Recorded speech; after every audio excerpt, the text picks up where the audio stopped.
Maglor de nous avoir accueillis, Maglor Khamsa et la TMF de nous avoir accueillis à Nancy. Ravi d'être avec vous. مشكورين بزاف على الإحياء الرحم مع إخواننا وأخواتنا المغاربة هنا à Nancy. Donc ravi de se retrouver autour de cette belle histoire de C'est Moustapha Edbehi. C'est l'histoire de nous tous, migrants maghrébins, de l'autre côté de la Méditerranée vers cette rive européenne. Ce livre sur C'est Moustapha Edbehi, en fin de compte, l'idée est venue parce qu'on travaille énormément sur la question des mémoires. Cette mémoire de l'immigration, personne n'en parle. On ne sait pas comment. C'est une page de notre histoire, que ce soit au Maroc ou ici en France, qui est complètement effacée, oubliée. Et le livre, grâce à Serdla Bossouf, essentiellement lui-même historien, nous a encouragé à écrire cette histoire en toute liberté. Et ça, c'est important de le dire. Donc, je me retrouvais avec ces Mustapha à Casablanca pendant des années autour d'un café pour travailler avec ces Mustapha qui m'a fait une confiance entière, travailler sur les archives d'El Si Mustapha.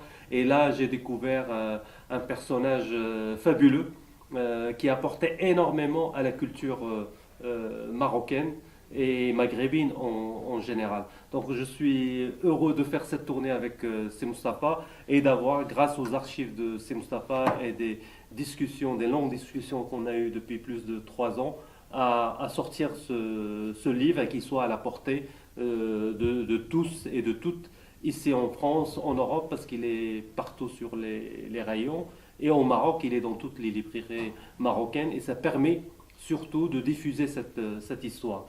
Si Moustapha, c'est possible de nous parler de votre relation avec l'île Seguin, parce que c'est là où vous avez mis les pieds lorsque vous êtes arrivé en France. Oui, moi quand je suis arrivé en France, c'est pour faire des études. Donc j'avais une bourse pour aller à Tournai, dans une ville qui est à la frontière de l'île. Et c'était au mois de septembre. Et ça tombait pendant les événements de mai 68. Déjà avec un bagage, c'est quelqu'un qui vient de la ville, de la grande ville de Casablanca, et qui est parti du Maroc avec un bagage en termes d'écriture, de discussion en français, etc. Donc il est arrivé, c'était à l'époque, c'était incroyable de le dire à nos enfants, parce que ce livre aussi est dédié à nos enfants. C'était à l'époque, par exemple à Citroën, lorsque Moustapha s'est présenté à Citroën à Levallois, dans la région parisienne, il n'a pas été reçu parce que le recruteur de Citroën, il a compris que Moustapha savait lire et écrire. Et il ne voulait pas de gens qui savent lire et écrire. Et le recruteur, qui était d'origine marocaine d'ailleurs, disait au cousin de Moustapha, ne me ramène plus ces gens qui savent lire et écrire et qui ont les mains lisses et propres. Donc, à Renault, c'est vraiment par hasard que Moustapha est arrivé à Renault. C'est vraiment, il a eu une chance inouïe parce que Renault, elle avait besoin de main-d'œuvre. Elle avait plus besoin, les Marocains, ils étaient connus pour travailler dans tout ce qui est carrosserie, n'est-ce pas, Moustapha? Et presse, etc. Et les Algériens, c'était la peinture. Et Moustapha, on ne savait pas où le mettre parce qu'il savait lire et écrire. On l'a mis au contrôle.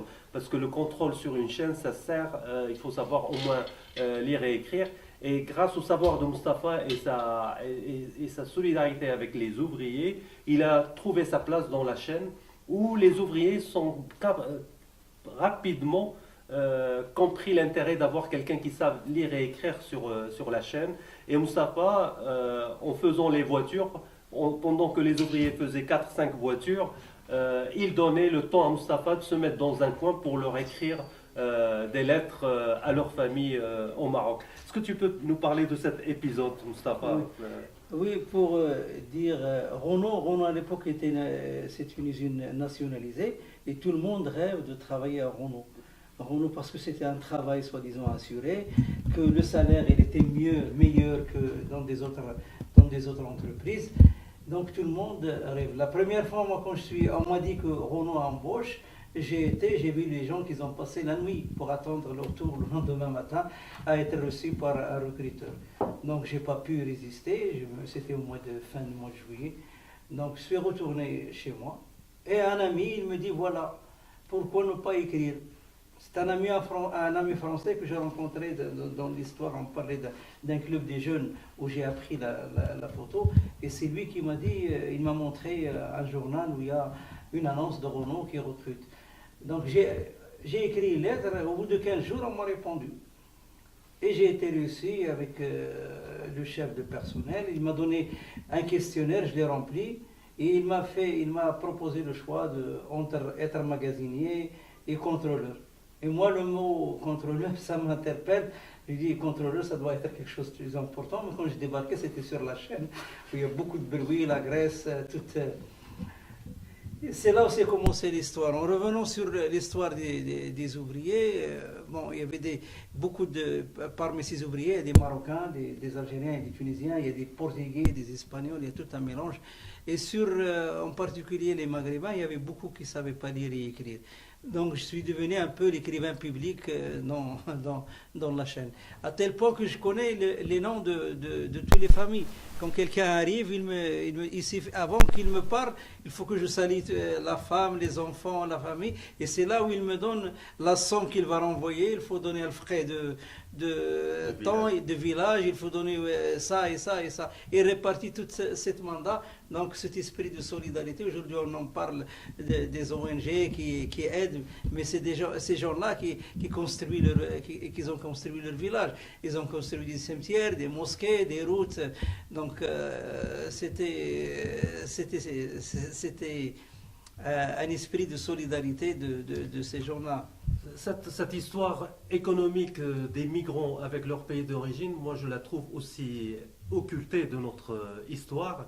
Parce qu'on parle de l'aide au développement entre États, mais cette aide au développement n'arrivait pas aux petits villages, que ce soit dans le Rif ou le Souss ou la Casamance ou d'autres régions d'Afrique.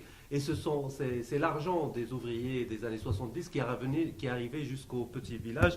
La dernière fois, on a rencontré Arbitos de la TMF et je me rappelle toujours une fois, il disait... Dans notre village, les gens de Aït Harbil, depuis les années 70, ils ont construit la mosquée, ils ont construit la piste de la route, ils ont ramené l'eau, l'électricité. Il a dit la seule chose qu'on n'a pas encore faite, c'est une petite prison pour les gens de village. C'est la seule chose qu'on n'a pas pu faire. Moustapha, j'aimerais bien que tu nous parles de l'aspect culturel, ce lien entre la chaîne de montage de voitures, etc. De ces Maghrébins, il y avait 6000 Maghrébins dans l'île. Et ton rôle, au-delà de faire l'écrivain public, à un moment, tu es devenu photographe. Et tes premières photos qui ont été publiées, c'était avec Sabah et Doukeli, je pense. Oui. Tu peux nous parler de cette rencontre avec Sabah, Allah yarhamah. Oui, la première fois que Renault organise la comité d'entreprise Renault organise un spectacle pour les travailleurs maghrébins qui travaillent à Renault. Pour vous dire un petit peu, on était 35 000 ouvriers dans cette entreprise et la direction enlève 1% de chaque salaire sur 35 000, ça chiffre. La comité d'entreprise de Renault était une des grandes comités très riche au niveau financier. Donc il y a cet aspect culturel qui est loisiriculture, le COB, etc. Donc moi, j'ai participé un petit peu dans l'organisation, mais j'ai aimé la photo et j'ai commencé à prendre des photos. Il y avait une journaliste libanaise qui m'interpelle, il a vu mon appareil, c'est une Canon, un appareil, cette époque c'est un appareil professionnel qui m'a coûté un mois de salaire. Donc, il me dit, est-ce que vous pouvez me donner quelques photos? Je lui dis non, j'ai un film de 24-36 et de 36 poses, donc il faut attendre que je le développe. Il m'a dit, voilà, je vais développer, prendre les photos et je te renvoie le reste. Au bout d'un mois, il ne m'a rien renvoyé. Il a pris le film. Heureusement, j'ai un autre film aussi que j'ai pris. Et un jour, je me balade et je vois dans le kiosque cette première page. Première page d'une revue. D'une revue qui était ma photo que j'ai prise moi-même. Et j'étais le seul photographe dans la salle. Donc, ils ne pouvaient pas. Et c'est là où j'ai contacté le rédacteur en chef d'un journal qui s'appelle Contact, un journal de la communauté d'entreprise, qui éditait tous les mois, où il parle des activités culturelles et des activités syndicales. Et il a vu les photos, il les a sorties. Youssef, il a vu parmi mes archives. Et ces archives-là, ça m'a beaucoup aidé pour écrire sur les... À chaque fois que je vois une photo ou une affiche, ça me donne tout un passé. Et donc, c'est là où il m'a proposé de continuer à faire les photos pour ce journal. Il m'a même donné une carte de presse qui m'a permis d'aller à plusieurs endroits. La carte de presse, c'est Mustapha, en nom de Contact. Donc, c'est des choses extraordinaires. Ça veut dire que des choses qu'on ne trouve plus maintenant. Ça veut dire à l'époque, il y avait la possibilité pour un ouvrier d'organiser des spectacles, d'être journaliste, de rencontrer des grandes stars. Il n'y avait pas cette séparation que nous vivons aujourd'hui. Moi, j'ai eu la chance de rencontrer une personne qui était le président de la communauté d'entreprise qui s'appelle Bernard Pégaud. Et c'est lui qui m'a fait confiance et c'est lui qui m'a donné cette chance en me faisant confiance, en me donnant un budget pour faire toutes ces activités-là et en m'aidant. Donc, et la première fois qu'il a voulu me pousser d'être dans ce bain-là, il me dit voilà, tu as 25 jours, tu dois amener les contrats signés pour faire un spectacle à l'Olympia. Le premier spectacle que je me suis occupé, moi, de A à Z, c'était en 73. Et ces photos de Sabah, c'était en 72, une année après. Et depuis, j'ai continué à m'occuper de toutes les activités culturelles à Loisirs et Culture jusqu'à la fermeture de l'usine en 92. Malgré que ça veut dire qu'aujourd'hui, lorsque Najat Atabou ou Naïma Samih ou d'autres, ou Nasl Riwan, disent qu'ils sont passés à l'Olympia, ils sont passés dans ce cadre-là. C'est dans le cadre de Si Mustapha Eidbihi via le comité d'entreprise de Renault. Et ça, c'est important de le rappeler pour notre histoire, nous, en tant qu'immigrés. Mustapha, est-ce que tu peux nous parler de ta rencontre avec Abdelwahab Doukali? Parce que c'est une rencontre qui a duré longtemps avec Abdelwahab. Oui, Abdelwahab Doukali, c'était un star à l'époque. J'ai été jeune, j'entends Abdelwahab Doukali avant que j'arrive moi en France. Lui, en 65, il est revenu de l'Égypte. Il a passé 5 ans en Égypte. Et c'est là où, en 67, ils font un très grand spectacle. Il fait un grand spectacle. Il y avait encore les arènes à Casablanca, avec Sabah. Donc, le jour où le choix a été fait par les ouvriers de Doukali, pour Doukali, moi j'ai hésité. Bernard, il me dit, voilà, je lui dis, ce bonhomme-là, je peux pas le courtoyer, parce que pour moi, c'est quelqu'un de... Bon, il m'a dit, ne t'en occupe pas de Doukali, occupe d'autre chose, mais amène avec toi les contrats. Et j'arrive au Maroc, 2 jours après, le téléphone sonne, c'est Doukali qui m'appelle. Allô, bonjour, j'ai votre numéro à l'intermédiaire de Bernard, est-ce qu'on peut se voir?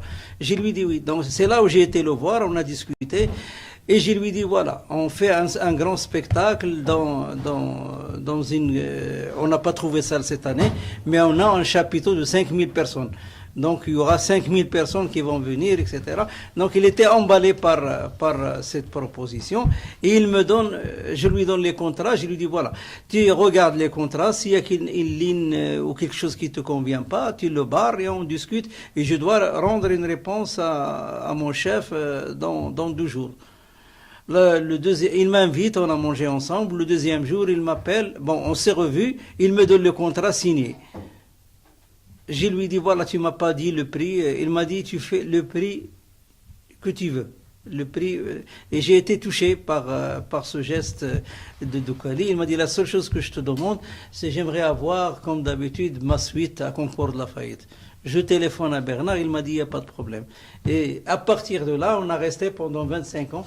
Je m'occupais de tous ces engagements à travers, que ce soit en France, que ce soit, et c'était en 76. Que ce soit en Angleterre ou au Canada, à chaque fois il y a quelqu'un qui le contacte, il lui dit voilà tes contacts tels. Et c'est moi qui s'occupais de toutes ces programmations, ces engagements à travers devant le Maroc. J'étais aussi impressionné aussi par Abdelhadi Belkhayat. Mustafa, cette relation entre Abdelhadi Belkhayat et ta mère, Allah yarhamha. Oui, c'est un truc que je n'oublierai jamais. Un jour, on m'appelle, c'était en 80. On m'appelle du Maroc, ma mère était malade. Il a un problème, il a un caillou à la vésicule.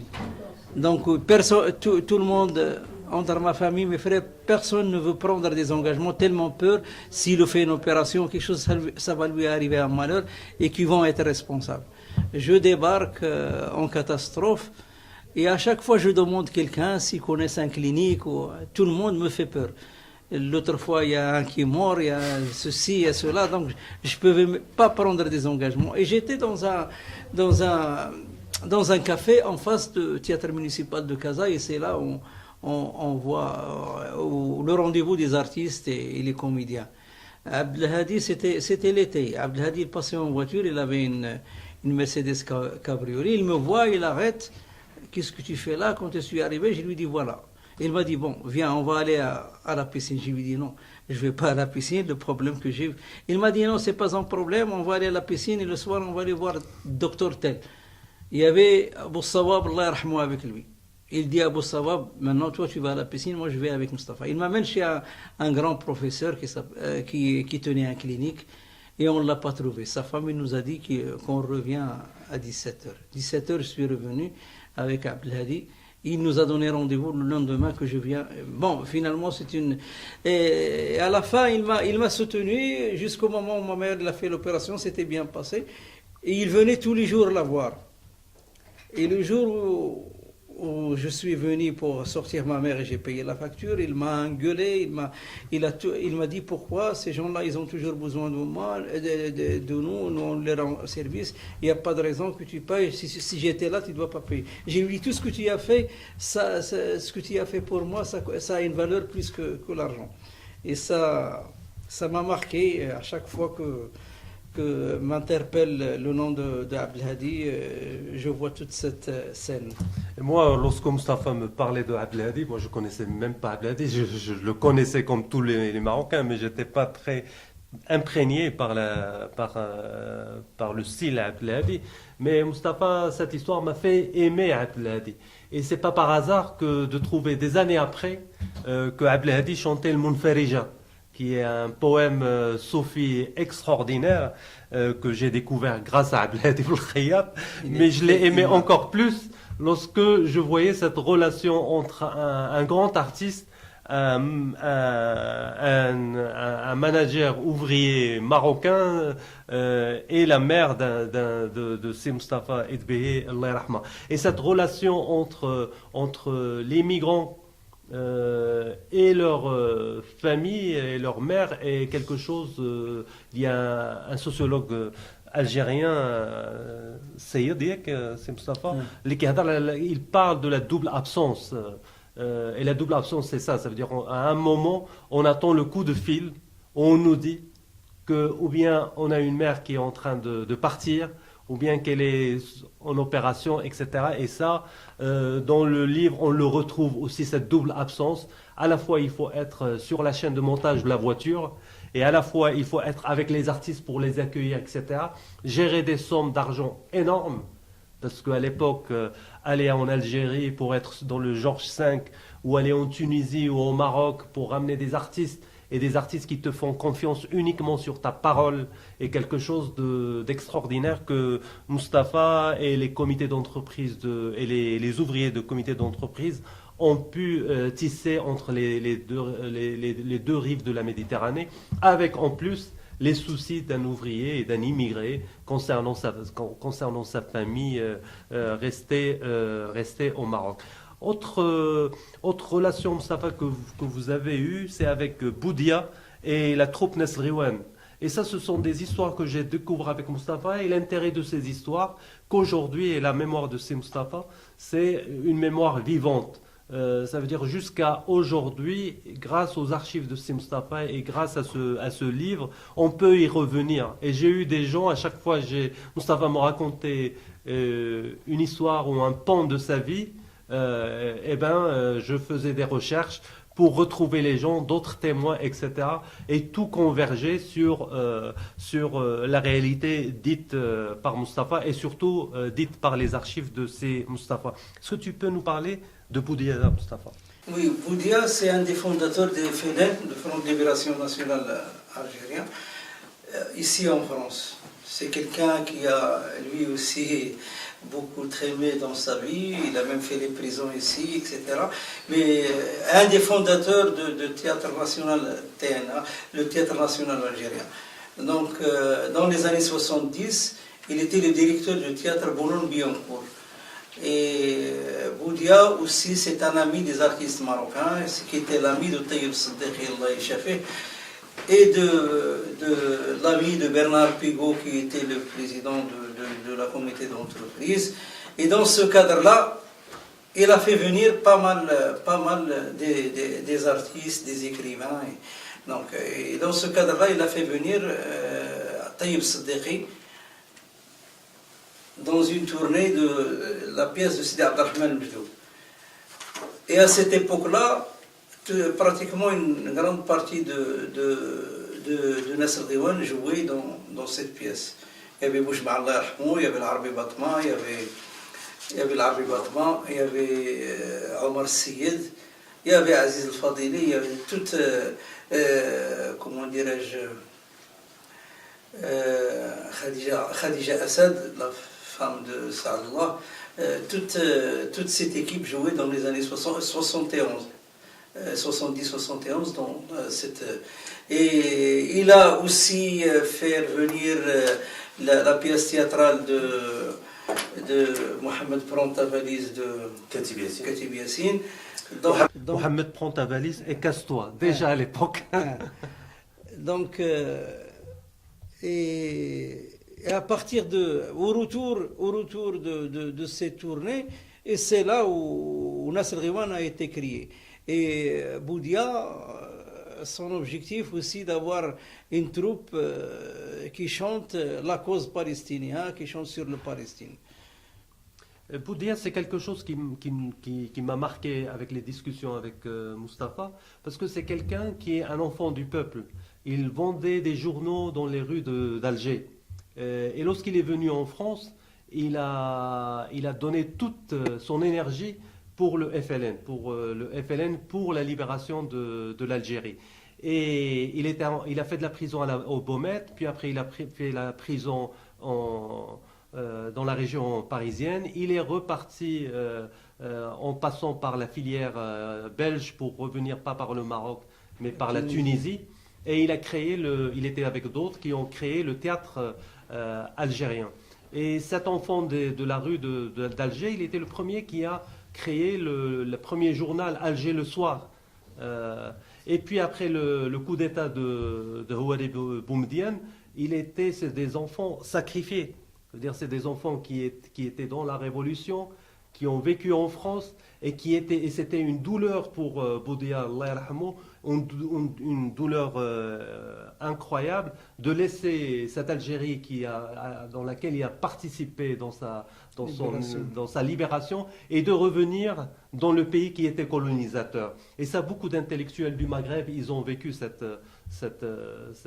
douleur, que ce soit pour les intellectuels marocains, algériens ou tunisiens. Mais Boudia, ça allait représenter ce personnage-là. Et dans ce théâtre, il a continué cette relation culturelle avec les artistes marocains et avec l'engagement pour la Palestine, parce que pour lui, la Palestine et l'Algérie, c'était un combat d'occupation et de peuples colonisés. Il était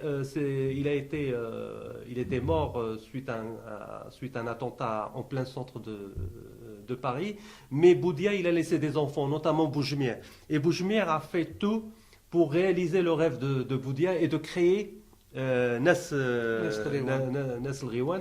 Boudia aussi, il a laissé d'autres enfants, plus particulièrement Rita et Nadia Al-Bradley, deux filles d'une famille très riche marocaine, la famille Bradley, qui ont pour venger la mort de Boudia, sont repartis à Tel Aviv et ils ont été pris parce qu'ils voulaient faire un attentat à Tel Aviv. Et c'est incroyable cette histoire où Taïb Siddiqui, Shafi, disait à Boujmi, alors Boujmi il est très malheureux, très dépressif sur le départ de Bradley, de Nadia et Rita, lui disait ne t'inquiète pas, Nadia et Rita, c'est des filles courageuses, elles vont apprendre l'hébreu en prison en Israël. Et des années après, en faisant une recherche là-dessus, j'ai trouvé que Rita et surtout Nadia animaient une émission en hébreu dans une radio du Fatah pendant la guerre civile libanaise, en direction des soldats israéliens pour leur demander de quitter l'armée et de quitter la Palestine. Donc c'est des histoires extraordinaires qui nous donnent, nous, maghrébins et marocains, ils nous donnent une dignité incroyable. C'est-à-dire pour une fois, dans le travail d'écriture que je fais avec ces Mustapha, l'hymne national marocain a tout son sens. Men Bissal Ahrar, la terre des hommes libres. Et ça coule dans toute cette histoire. Et ça coule dans toute l'histoire de tous les immigrés. L'oncle de Mustapha, c'est Abdullah Idbihi, Allah yarhamou. C'était le premier personnage de la famille Idbihi à immigrer en France dans les années 50. Et il a participé, il était parmi les premiers, pas les premiers, c'était normal, mais on n'en parle pas de cette histoire, des gens qui cotisaient à Gennevilliers, surtout dans la région parisienne, à rassembler les cotisations pour Jaish Tahrir au Maroc. Donc cette histoire de migration, de libération et de lutte contre toute forme de répression, de colonialisme, etc., était dans ces gens-là et ils le font dans un silence incroyable. On peut pas finir sans cette image de Mustapha. Oui, cette image parce qu'elle est extraordinaire. Ce festival, ça veut dire déjà à l'époque, Mustapha, mais d'autres aussi, concevaient le Maghreb. Pour eux, le plus important, c'est le Maghreb et la paix dans le Maghreb. C'est-à-dire un moment où il y avait une guerre entre le Maroc et l'Algérie, les Maghrébins de France étaient ensemble pour refuser cette séparation entre l'Algérie et le Maroc et cette guerre. Et Mustapha, avec d'autres personnes, ils ont fait un festival sur les cultures du Maghreb. Est-ce que tu peux nous parler de ce festival? C'était le premier festival de la chanson maghrébine qu'on avait organisé en 1976, où il y avait 5000 personnes. C'était dans un cirque Jean Richard, là où il y a la construction de Zénith.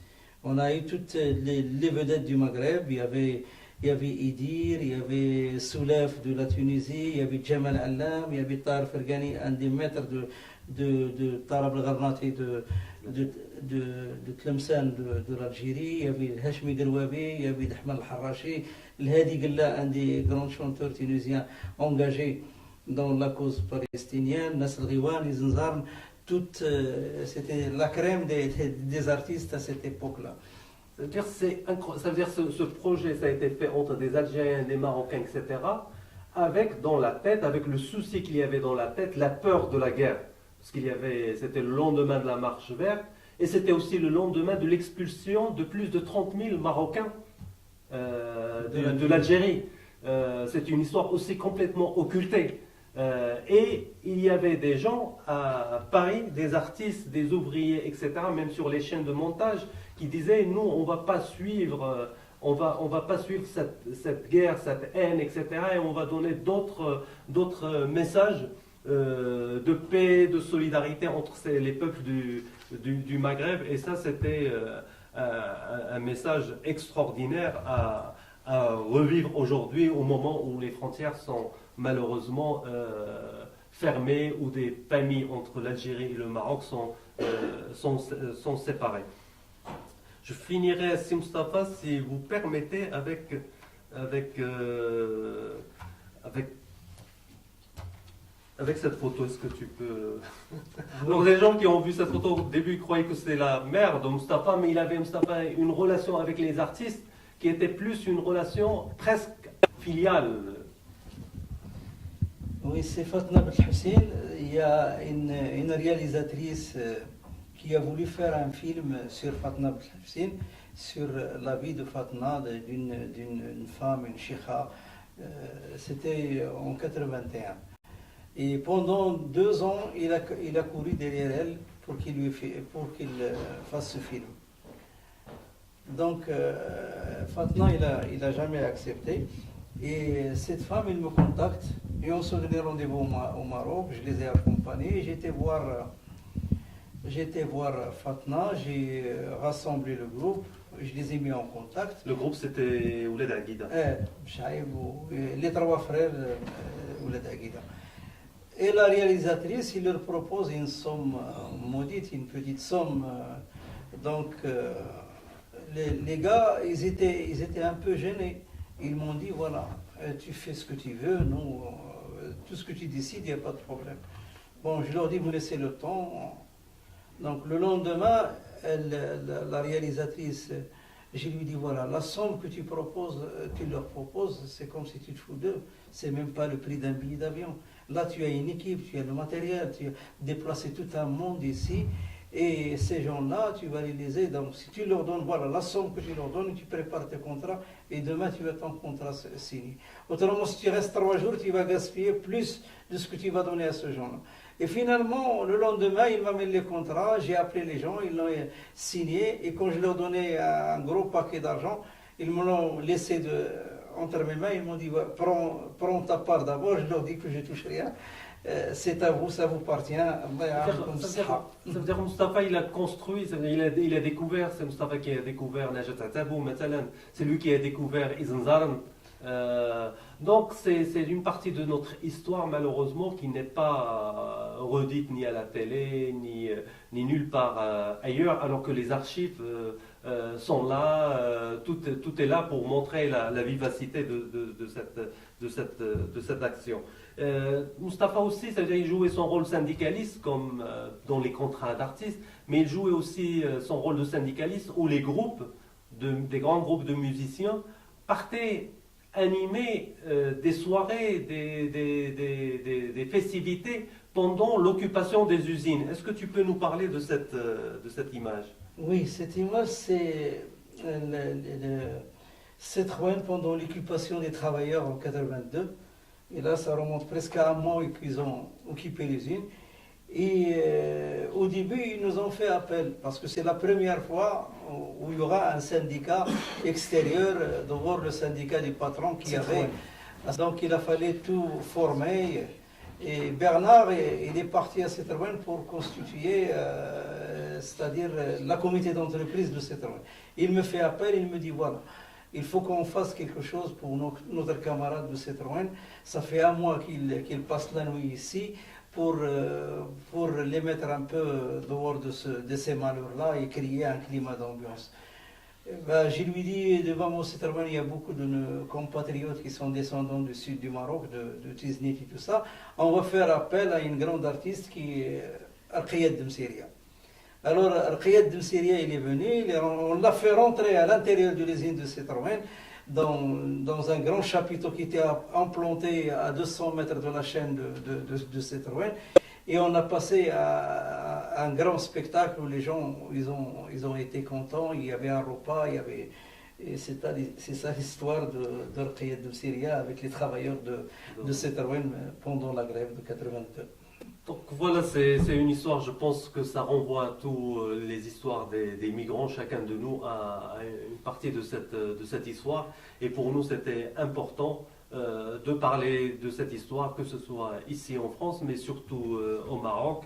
Au Maroc, c'était émouvant que nous avons fait avec l'association des anciens travailleurs de Renault, avec Si Mustapha, une tournée dans le sud du Maroc avec le CCME et c'était impressionnant de voir les enfants de Ait Melloul, Tiznit, Agadir, ou la Tseima, on recevait mais vraiment plus de 1200 élèves. Comment regarder les photos, comment écouter l'histoire de ces ouvriers, parce que chacun de ces enfants avait une relation avec Renault, avec Citroën ou avec Simca. Et c'était incroyable de les voir, écouter. Et on a eu des arrière-enfants de gens qui ont travaillé dans ces usines, qui sont descendus du bled vers Ait Melloul, مثلاً, pour rencontrer Mustapha et ses amis. Donc c'est une histoire très, très riche. J'aimerais, notre rêve, c'est qu'il puisse y avoir un jour dans les programmes de l'éducation nationale marocaine une partie de cette histoire.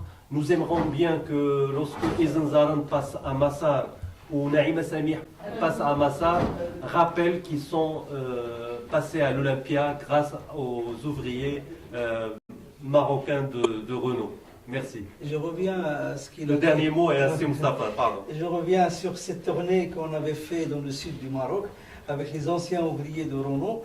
Nous avons amené avec nous une exposition de 120 portraits.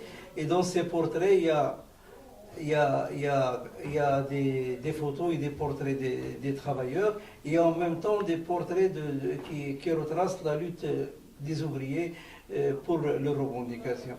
Et pendant l'exposition, je vois un petit jeune qui est en train de courir, il va vers une photo, il l'a regardé, il est reparti. 10 minutes après, il revient avec sa sœur. Et je lui dis, qu'est-ce que tu as? Il m'a dit, j'ai vu mon père avec une banderole dans la manif. Parce qu'il y a cette histoire que nous, on ne raconte rien à nos enfants. Donc il découvre que son père, c'est pas que l'immigré qui est venu construire une maison et raser les murs.